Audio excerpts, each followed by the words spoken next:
Hogwarts Legacy has been finally released and is getting amazing feedback from players across the world. The sales for the game were hitting records even before its early access release, and now it has broken a record on Twitch with highest number of live viewers on a single player game, surpassing games like Elden Ring and God of War. And no wonder, the game is an absolute masterpiece.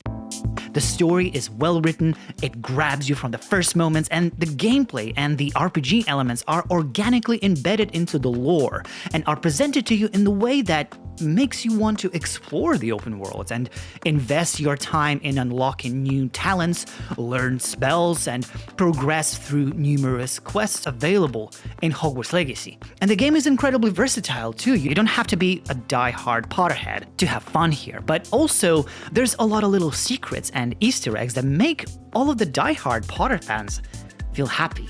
Like, for example, this one.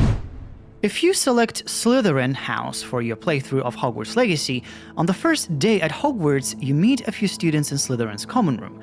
You meet Sebastian Sallow, Imelda Reyes, and also ominous Gaunt.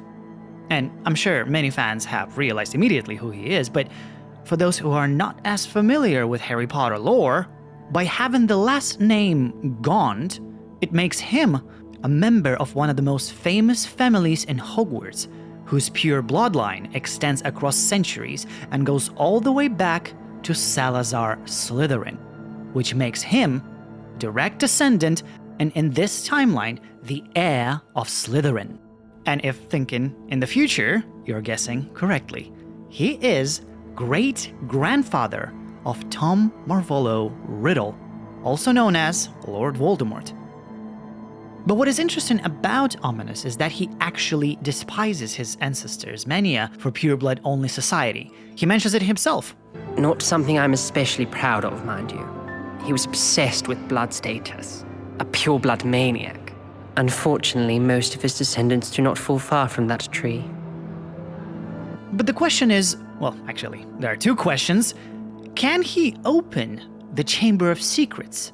And does he have one of the Deathly Hallows? So for the first part, we know that Salazar Slytherin was a Parseltongue and was the one who created the Chamber of Secrets and put a basilisk in it for his heir to open it one day and cleanse the school from mudbloods. And this ability to talk to snakes was passed down through bloodline all the way to Voldemort and then also to Harry Potter. So it is more than likely that Ominous has that ability too, and he technically can open the Chamber of Secrets, which is right here in Hogwarts. By the way, there is another cool Easter egg that can be found in one of the bathroom stalls. Spoiler alert, there's a boiling cauldron, brewing nothing more but Polyjuice Potion. This is awesome. But regarding the second question, to remind you the story of the Deathly Hallows, it involves 3 powerful magical objects gifted to 3 brothers by death itself, hence the name Deathly Hallows.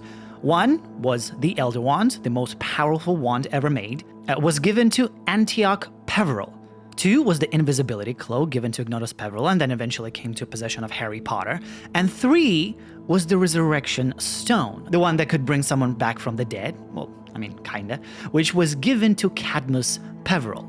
The stone was later fitted into a ring, which passed down through Peverell family and eventually came to Gaunt's family, who also kept the tradition of giving the ring to the next young male Gaunt.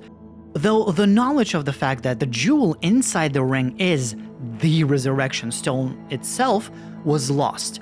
Even Voldemort didn't know about this. But I looked closely and didn't see any rings on Ominous's hands, though it is possible that he is still in possession of the ring, though he refuses to wear it since he explicitly calls his ancestor a pureblood maniac. So there's also a chance that later on in the storyline of Hogwarts Legacy, he might mention some kind of heirloom that is in his possession. And at first, you could have possibly also wondered if there was something wrong with the character's position when talking to him.